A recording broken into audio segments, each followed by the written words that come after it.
Bonjour à tous, je suis Zokoa, main Katarina depuis la saison 8, 600 000 points de maîtrise et Elo Platine 3 en ce milieu de saison 10. Après 3 ans de tryhard à ne jouer presque que Katarina, je me lance dans la création d'un guide pour les débutants, le plus complet possible, pour que vous aussi vous puissiez faire des pentakills à chaque game, lol.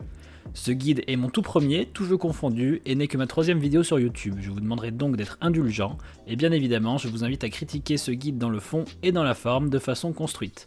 Bonne vidéo les copains!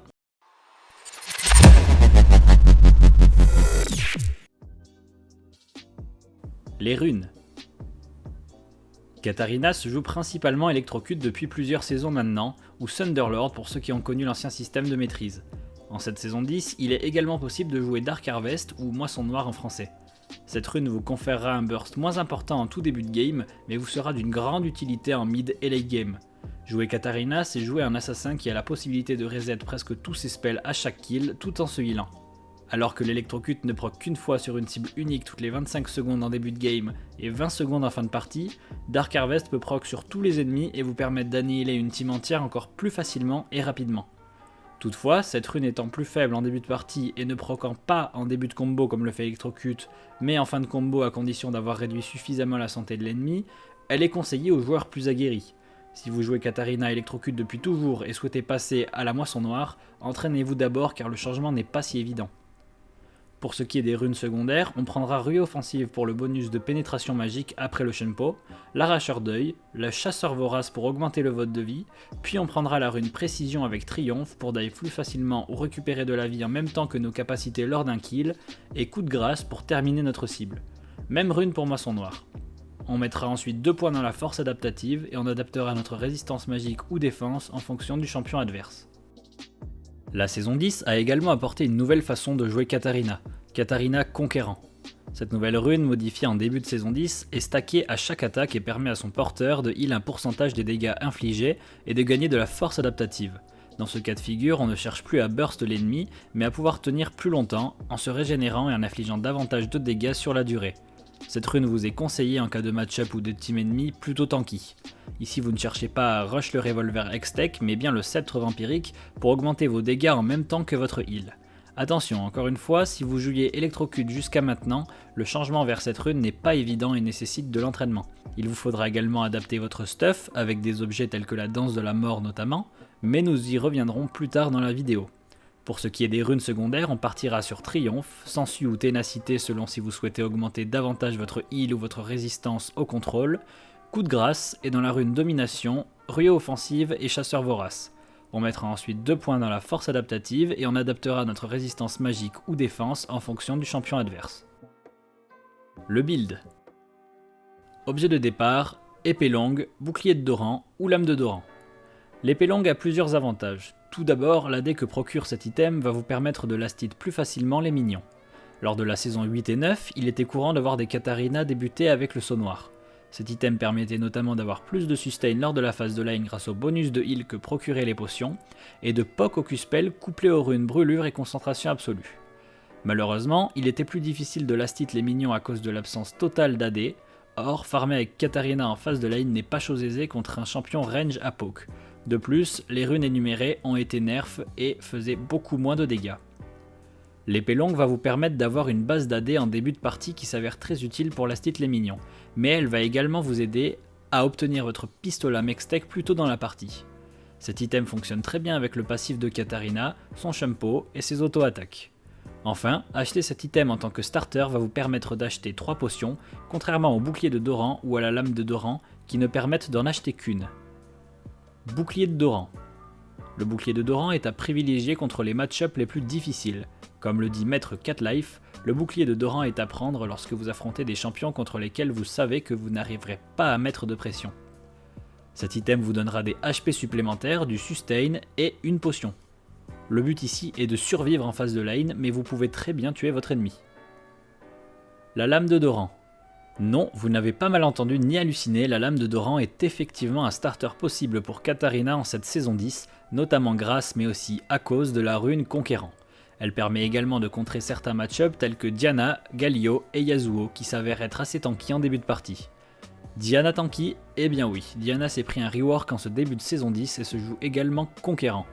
Entre le heal que confère la rune et le shield que possède le champion, Diana est un champion difficile à burst en début de partie. Il vous faudra donc abandonner l'idée de la tuer en un combo et adapter les duels courts mais plus nombreux, et il en va de même pour Galio. Yasuo s'avère être aussi un champion compliqué à trade puisque son shield passif annule une partie de vos dégâts et son wall peut annihiler tout ou partie de votre combo. Se retrouver collé à un Yasuo sans aucun spell n'est jamais une bonne idée, mais jouer la lame de Doran plus Conquérant peut vous sauver la mise. Si vous avez des doutes quant à mes propos, je vous invite à consulter la chaîne de Flash Shadow qui justifie parfaitement l'usage de cet item. Les bottes, sorcier ou mercure. Bon, pour les chaussures de sorcier, pas de mystère, ces bottes vous permettront de vous déplacer efficacement tout en vous garantissant de la pénétration magique et donc contrer la résistance magique de vos adversaires. Si vous êtes bien dans la partie, vous serez encore mieux. Si votre match-up ou la team adverse dispose en revanche de nombreux contrôles de foule, ces bottes vous seront plus utiles puisqu'elles réduisent la durée de ces derniers. Évidemment, vous disposerez de moins de dégâts qu'avec les bottes de sorcier. Les items.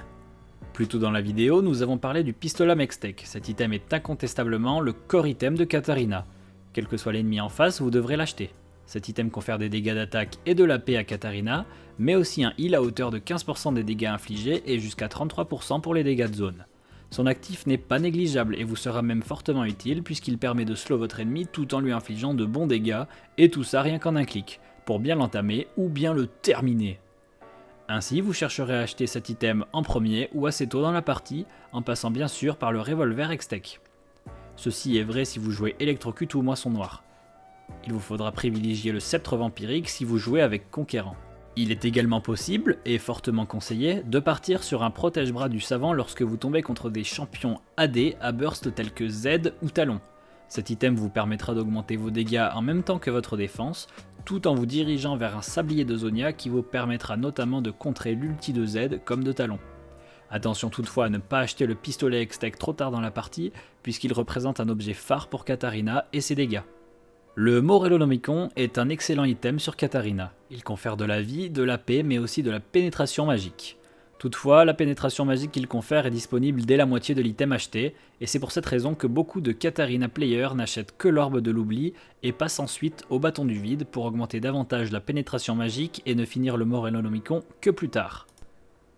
Le tourment de Liandry est également un très bon item sur notre Noxienne aux cheveux rouges. Cet item confère de la paix, de la vie et jusqu'à 10% de dégâts supplémentaires lorsqu'il est totalement stack.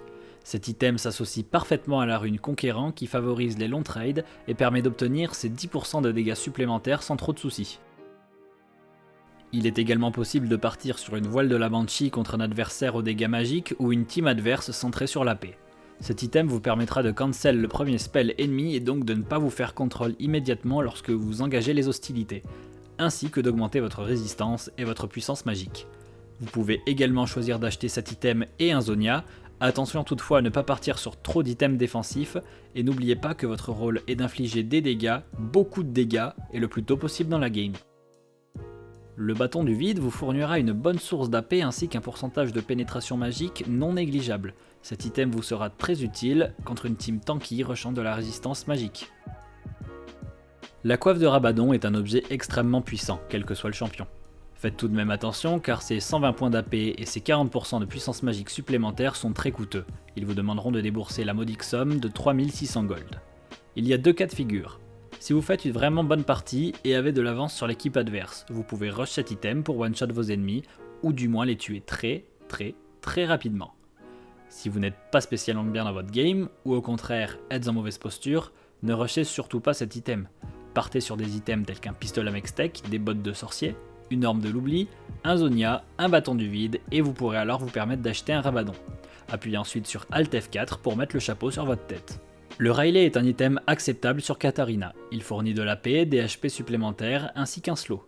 Cela peut s'avérer être efficace si vous souhaitez infliger tous les dégâts de votre ultime aux adversaires qui auront du mal à s'échapper sans dépenser de sort d'invocateur. Toutefois, ce n'est pas l'objet le plus utile sur Katarina et il n'est clairement pas indispensable. Enfin, il est impossible de ne pas vous parler de l'objet le plus exotique sur Katarina en cette saison 10, la danse de la mort. Cet objet généralement utilisé par nos confrères de la top lane tels que Riven, Atrox ou Fiora, fournit de l'AD, de la résistance magique et de l'armure, de la réduction de cooldown mais surtout, un passif identique à celui du pistolet Mextech, un heal à hauteur de 33% des dégâts de zone infligés. 2 passifs uniques portant le même nom. Cela ne se cumule pas, me direz-vous. Eh bien si, pour une raison que je n'arrive toujours pas à expliquer, alors qu'il est bien mentionné que ces passifs sont uniques et donc logiquement non cumulables, ils se stackent. Prenez une Katarina Conquérant et ses 2 items et vous obtiendrez un monstre de dégâts et de mobilité se régénérant instantanément. Bon, j'exagère, mais en même temps pas tant que ça. Concernant le build de Katarina que je souhaitais vous partager, nous avons à peu près tout dit. Rien ne vous empêche de tester davantage d'items, de stratégies ou de runes. Par exemple, j'ai parmi mes amis un joueur Elo Diamant cumulant plus de 3 millions de points de maîtrise sur Katarina qui ne joue que Katarina Tank AD Barrière Ignite. Est-ce que cela fonctionne? À vous de le découvrir. Les combos. Katarina a beau avoir des dégâts et de la mobilité, elle reste un champion squishy, sensible au contrôle de foule. C'est pourquoi il ne suffit pas de retomber sur une dague et d'appuyer sur R pour gagner. Il faut être également capable de réfléchir et de repérer vos dagues et les actions possibles en très peu de temps. Katarina est rapide, elle ne tankera pas comme un Garen, même si elle le kiffe secrètement. Auto-attaque, auto-attaque. Parmi les combos de base du champion, on retrouve l'auto-dash-auto. Dasher sur un ennemi reset automatiquement votre auto-attaque. Ne sous-estimez pas les dégâts de votre dash. Seul, il ne permet peut-être pas de faire des ravages. Mais une auto suivie d'un shumpo et d'un reset d'auto vous permettra de faire proc l'électrocute. Vous n'avez utilisé que 2 autos et un dash et pourtant votre ennemi est déjà mid-life. Ceci s'applique également pour les tours. Utilisez une auto-attaque sur une tour, dashez sur le creep le plus proche de la tour et laissez la deuxième auto-attaque faire son boulot. QE auto-attaque, le combo le plus basique de Katarina. Lancez votre dague sur un ennemi, la fera rebondir sur 2 ennemis supplémentaires pour un total de 3 ennemis touchés et fera retomber votre dague derrière le premier ennemi touché. Utilisez ensuite votre E, votre shumpo, pour ramasser la dague et infliger des dégâts de zone. Attention, si vous le pouvez, ne dashez pas sur la dague mais sur votre ennemi pour appliquer les dégâts du E, autrement vous n'appliquerez que les dégâts du passif. E auto-attaque, Z auto-attaque, passif auto-attaque, Q auto-attaque, E auto-attaque. C'est sans doute l'un des meilleurs combos de Katarina. Servez-vous-en pour engage efficacement votre ennemi. Tentez d'utiliser votre E derrière votre ennemi. En vous voyant vous approcher, il tentera probablement d'utiliser un sort sur vous. En vous téléportant dans son dos, il ratera son sort et vous pourrez enchaîner votre combo en utilisant une auto-attaque immédiatement après le dash. Utilisez ensuite votre Z pour laisser une dague à votre position tout en infligeant une autre auto-attaque. Ramassez votre dague et continuez de poursuivre votre ennemi en lançant un Q-spell sur lui. S'il flash, vous pourrez toujours le rattraper avec votre second shumpo que votre Z aura réinitialisé et continuer de l'agresser. Ce combo est très puissant lorsqu'il s'agit de poursuivre votre adversaire. S'il s'agit d'un champion sans mobilité, il est souvent cuit. Passé le niveau 6, vous pouvez utiliser ce même combo en choisissant d'utiliser votre R juste après avoir utilisé votre Z pour infliger des dégâts à votre adversaire en attendant que la dague retombe au sol, ou en fin de combo, une fois que votre ennemi n'a plus aucun moyen de s'échapper. Z, R, Q, E. Il existe également un combo spécifique au bush, où l'ennemi n'a pas la vision. Si vous voyez un ennemi s'approcher de vous, utilisez votre Z au moment où l'ennemi s'apprête à rentrer dans le buisson, et enchaînez avec votre R. Vous ferez alors des dégâts de R et de passif. Plus qu'à utiliser votre Q-spell après avoir ramassé votre dague pour faire proc l'électrocute, et à dash sur votre ennemi pour l'achever s'il n'est pas mort. Z, E, R, Q, E. Le combo que nous allons voir à présent est très efficace lorsqu'il s'agit de bait. Si la team adverse s'approche de vous dangereusement mais que vous pensez être en mesure de one-shot le carry ou d'annihiler plusieurs ennemis rapidement, vous pouvez faire semblant de fuir en laissant votre Z derrière vous. L'ennemi pensera alors que vous utilisez ce spell pour fuir plus rapidement. Attendez simplement que votre cible passe à proximité pour faire demi-tour et dasher sur celui-ci, puis utilisez votre R. Vous aurez alors fait proc l'électrocute et infligé des dégâts colossaux aux ennemis proches et potentiellement one-shot le carry adverse. Si l'action ne se passe toutefois pas comme vous l'aviez prévu, utilisez votre Zonia après avoir ramassé votre Z et ou dès que vous sentez le danger arriver. À l'instant où vous entrerez en stase, les ennemis croiront avoir l'avantage et utiliseront bon nombre de contrôles sur vous. Une fois la stase terminée, vous aurez 2 options. La première sera de dash out instantanément, puisque ramasser votre Z vous aura rendu votre shumpo. La deuxième, si vous savez que les ennemis ont utilisé tous les contrôles qui vous effraient, sera de continuer le combat en achevant ceux que vous n'aurez pas réussi à one-shot. Généralement, ce combo permet au moins de faire en sorte que la team adverse utilise une grande partie de ses spells et donne l'avantage à votre équipe même si vous ne vous en sortez pas vivant. Il existe une quantité d'autres combos avec Katarina, tout dépend du nombre d'ennemis que vous affrontez, du nombre de resets que vous obtenez en tuant vos adversaires et de votre esprit de stratège. Devenir une bonne Katarina ne s'apprend pas en un jour, et je n'ai personnellement que l'Elo Platine après 3 ans de jeu sur ce champion. Sachez également que plus vous monterez en Elo, plus il vous sera compliqué de jouer Katarina, ou du moins de faire autant de kills qu'en bas Elo. Plus vous grimperez, plus vous constaterez que vos adversaires savent que Katarina est sensible au contrôle, et plus les teams adverses seront construites de façon à vous empêcher d'exister tout simplement. Connaissez vos limites, ne foncez pas tout le temps dans le tas, même si c'est quand même vachement kiffant. Pour finir cette vidéo, je souhaiterais vous montrer 2 astuces avec Katarina. La première astuce concerne son Shumpo. Katarina a un excellent potentiel d'esquive puisqu'elle peut dash sur tous les monstres alliés, ennemis et neutres de la faille. Bien qu'elle ne puisse plus dash sur les wards ennemis depuis son rework, elle peut tout de même utiliser son E sur les champions ennemis et alliés, mais également sur des éléments neutres de la carte tels que les fruits, les plantes ou encore la lanterne de Thresh. N'hésitez pas à tester les limites de ce sort en partie personnalisée avec vos amis ou lors de games d'entraînement. Katarina peut également se téléporter derrière les murs de 2 façons. La première consistera à utiliser votre Q-spell sur un monstre se situant devant et proche d'un mur. La dague retombera alors derrière ce mur et vous n'aurez plus qu'à Shumpo sur cette dernière. La deuxième méthode est nettement plus compliquée à maîtriser, mais rien n'est impossible. Utilisez votre Z près d'un mur, puis votre E à l'extrémité de la zone de votre dague la plus proche du mur. Cette technique n'est pas simple à maîtriser mais peut vous sauver d'un fight dans le pit du dragon, ou vous aider à chase un ennemi ayant flash derrière un mur. Un peu de pratique et le tour est joué. Voilà, vous savez à peu près tout ce que j'ai appris en tant que main Katarina. C'est aussi ma première vidéo informative tout jeu confondu. Certaines données seront peut-être obsolètes ou erronées. Si tel est le cas, n'hésitez pas à me le faire savoir. Si vous avez aimé cette vidéo, je ne vous apprends rien, vous pouvez soutenir ma chaîne ou me remercier en cliquant sur le bouton like, en écrivant un commentaire ou en vous abonnant à ma chaîne. N'hésitez pas à me rendre visite sur ma chaîne Twitch également, ainsi que mes réseaux sociaux, et prenez soin de vous. A bientôt dans la faille de l'invocateur.